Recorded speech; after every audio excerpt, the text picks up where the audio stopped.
Hi, you, this, me, Gabriel. I make, write, and I mostly talk a lot in a field that you could call artistic research.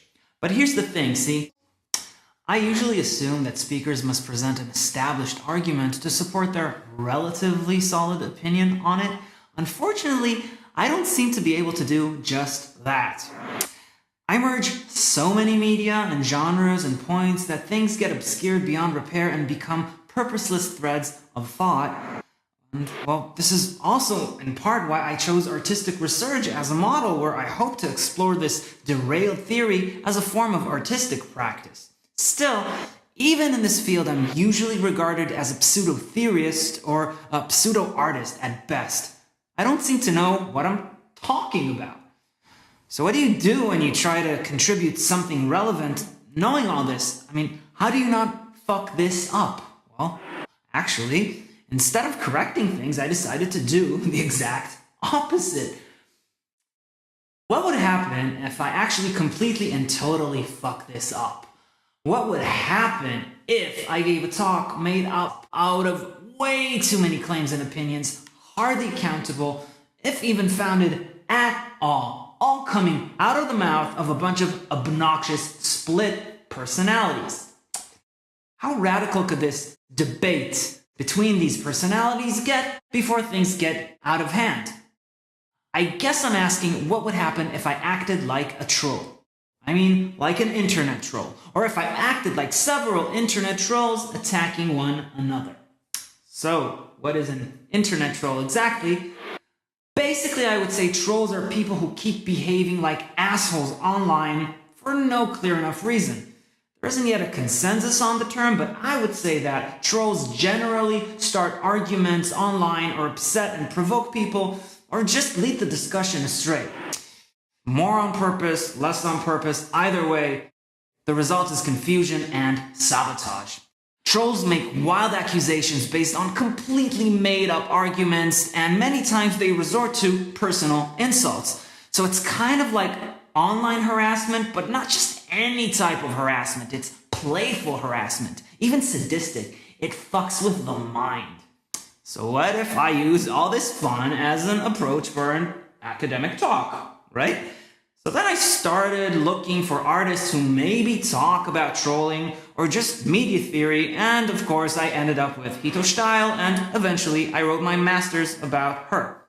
Which makes sense. Well, first of all, Steil too uses a multiple representation of herself in her work, which I felt worked with my idea. And second, I wanted to show that when she deals with internet phenomenon regarding representation, like spam images, proxies, selfies, avatars, etc., she then manipulates them into artwork as a strategy to make her point, and that is what I was trying to do with trolling. And in 2015, she even dedicated an entire talk to trolling.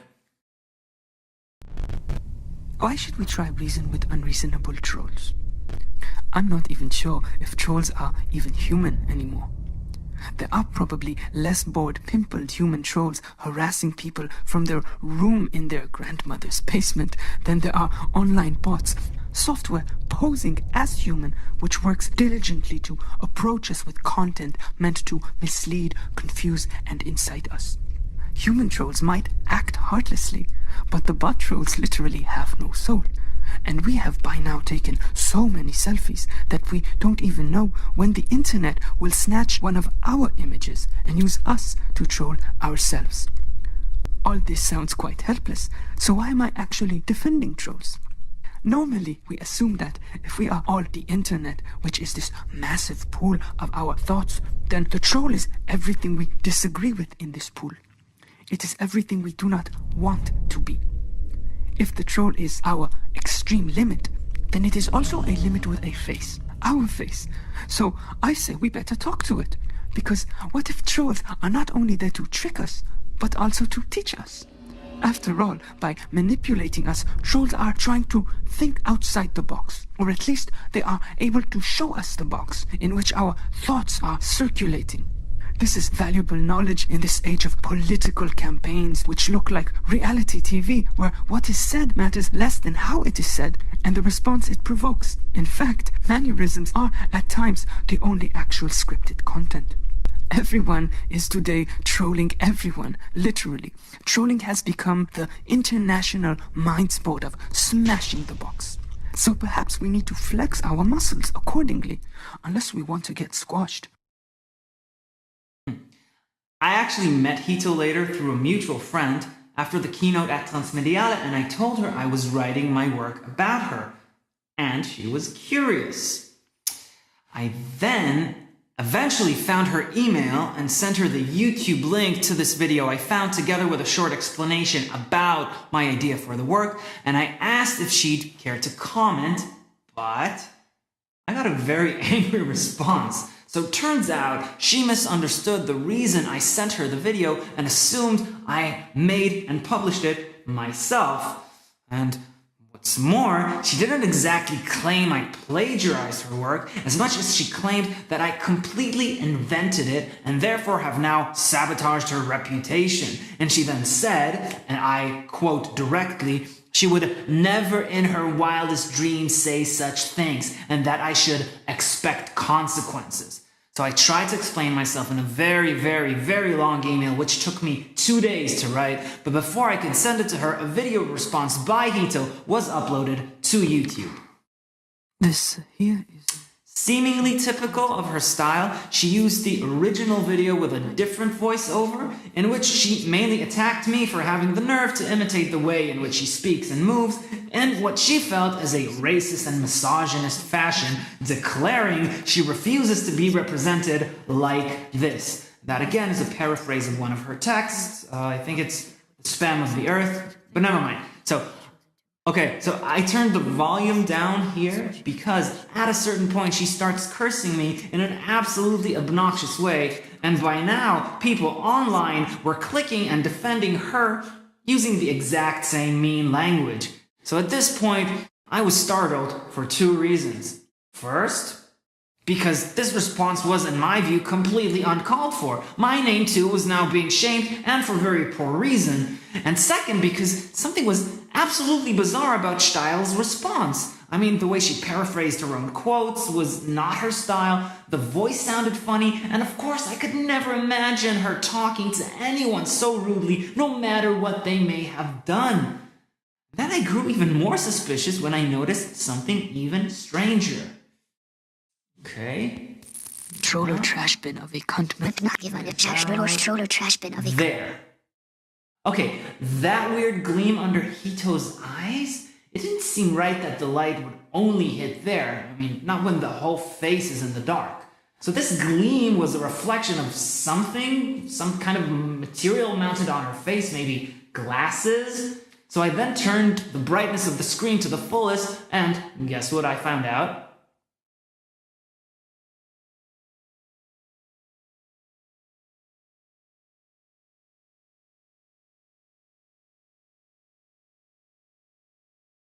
Nice.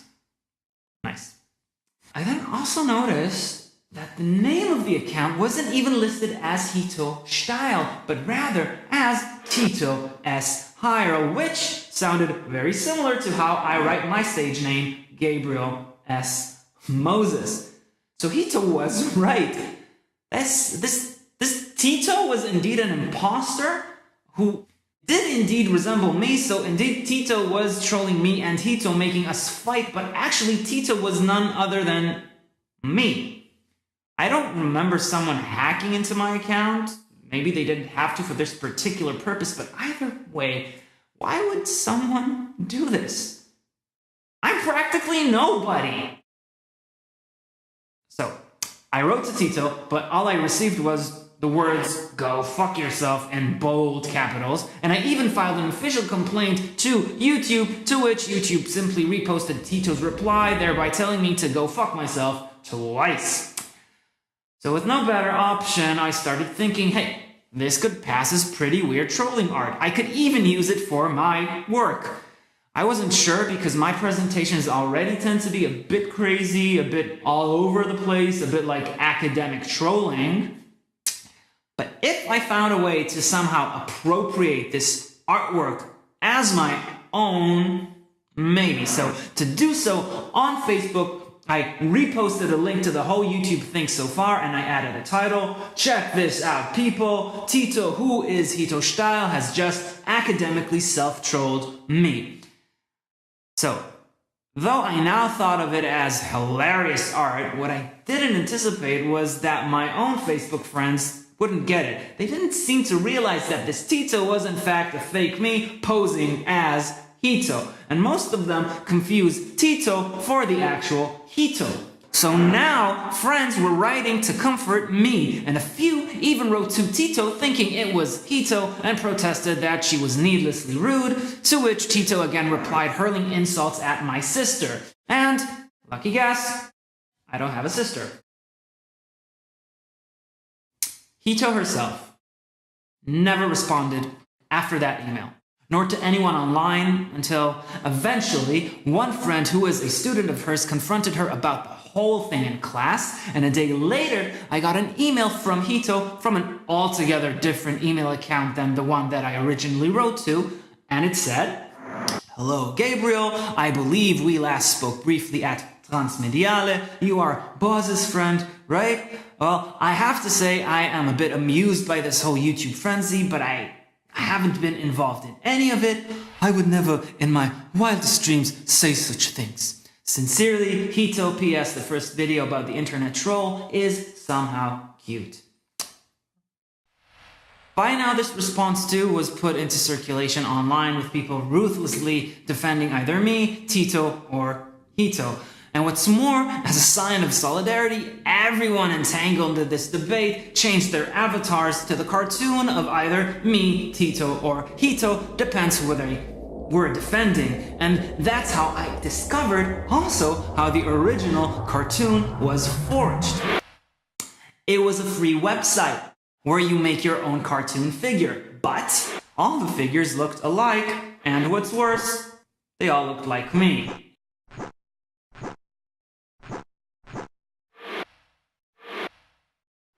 I have been assembled. But by whom? I then found out I myself was actually registered to this cartoon website, password and all, a thing I do not remember doing, and then the weirdest of all rumors started going around. Using decryption programs, code artists I didn't know, who nevertheless looked like me, revealed that all these videos and emails were fake and were all in fact linked directly to and generating from my Gmail account. So whether I was aware of it or not, I was behind it all. I needed to think. I could no longer concentrate. I could no longer follow my very own logic, assuming that it was even mine to begin with. And this was all beginning to sound like a short story by Paul Auster, I would say. And I was delving in speculation, and I was about to do what I always do in these situations and splinter off into absurd associations and go off topic. And like Hito said, unless I wanted to end up getting squashed by these trolls together with this weird social media box, I needed to get out of it fast. And that's when I retreated to the woods. And in the woods, I found an old sequoia tree, Sequoia dendron giganteum, actually, and I decided to climb it. And at the top of this tree, with all its thick branches and foliage, a clearing appeared. And in the clearing shone a light, bright and strong. I stared at it, taken by the urge to go blind. But instead of blankness, a face suddenly appeared, hovering, smiling calmly. It wasn't God, I think, or Derrida, or even Baudrillard or Deleuze, but it seemed authoritative enough. So I screamed at it with all my might. "Oh God of post-structuralism, hear my plea. What has become of me? Have I assembled myself? Had I assembled myself only to assimilate myself by my own self? Was I, in fact, the possible multitude of all these polarities? Or was I only one version of myself who just happened to occupy this physical body at this particular time? Was I, too, a mere replica? Was I trolling myself?" And the face now seemed to be nodding. And without moving its lips, a voice answered back, a good voice, reasoning and reassuring. And the more I looked, the more I realized it was my father. But he too was wearing a wig, so maybe he was my mother with a Japanese hairdo and a beard? Or maybe they were all my psychoanalysts who had recently passed away in a freak golfing accident, now talking from the heavens. I'd like to think it was my father. I kind of love my father. His voice told me not to worry, for he loved me too. And he was with me always because I was in him and he was me.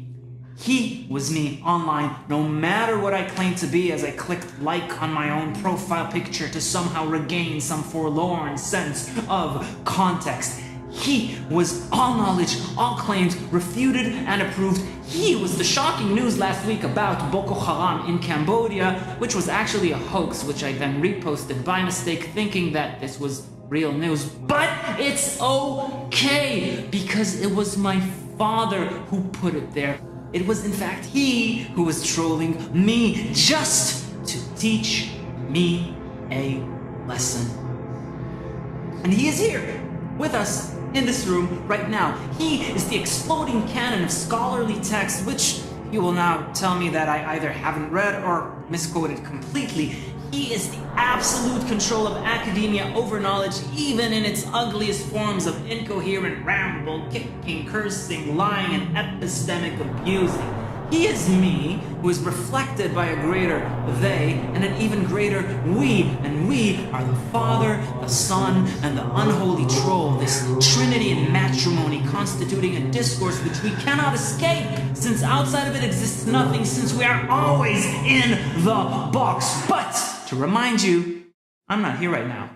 I'm still on that treetop.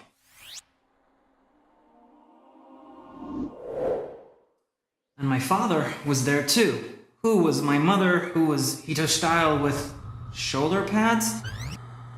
And I looked into my Asian-looking father's eyes and reached out, and I felt his presence penetrate my gaze, and I then realized we were making love as he planted his semen, which was my own, deep within me. As it pulled me in, I followed until my mind collapsed into my father's image, and my words molded into one single text which only made sense to myself, and I carved this text frantically on the trunk of the tree, and I could barely make it out, but I believe it read, "Bless the troll, protect the troll, for without the troll, all knowledge is just ramble. Without libido, your father is just a dick with wrinkles on it, and nobody likes a shriveling dick late at night, not even your feminist professors. It's just useless and bent." And it is then that I reached a point of sexual exaltation so strong that I fell from that treetop and broke my neck the very moment in which I came with the force of a blazing phoenix. But I was reborn that day in my father's ashes, self-assured in my own prism mirror image. And as for the box, it remained intact, all right. Its discourse practically unaltered, only now I can see it. And that very evening, the really real Hito-style published a new lecture about trolling, boxes, etc., which is claimed to be her very best work yet. Rumor has it, however, that she has borrowed the title of this talk from someplace else.